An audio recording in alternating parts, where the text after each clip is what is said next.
বান্দার চোখের পানি আল্লাহ তাআলার নিকট অনেক দামি। দয়াময় রবের ভয়ে কান্না করতে পারা বিশাল বড় নেয়ামত। কারণ যারা আল্লাহ তাআলার ভয়ে কান্না করতে পারে না, তাদের চেয়ে হতভাগা এ জগতে আর কেউ নেই।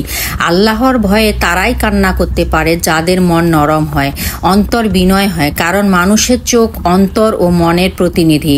এর প্রমাণ মানুষ যখন টেনশন করে তখন এর ছাপ চোখে ও মুখে ফুটে ওঠে। এজন্যই ইবনু কাইম রহমতুল্লাহ বলেন, যখন আপনি আল্লাহর ভয়ে অনায়াসে কান্না করতে পারবেন তখন বুঝবেন আপনার অন্তর ঠিক আছে, মন এখনো নরম, শক্ত ও রুক্ষ হয়নি।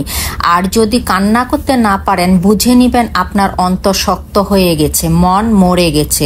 কেননা হাদিসের ভাষ্যমতে শক্ত ও রুক্ষ অন্তরের মানুষ আল্লাহর থেকে সবচেয়ে বেশি দূরবর্তী। আল্লাহ তাআলার ভয়ে কান্না করার অনেক ফজিলত রয়েছে। আবু হুরায়রা রাদিয়াল্লাহু হতে বর্ণিত, নবী করিম সাল্লাল্লাহু আলাইহি ওয়াসাল্লাম বলেছেন, যেদিন আল্লাহ রহমতের ছায়া ছাড়া আর কোনো ছায়া থাকবে না, সেদিন 7 ব্যক্তিকে আল্লাহ তাআলা তার নিজের আরশের ছায়ায় আশ্রয় দিবেন।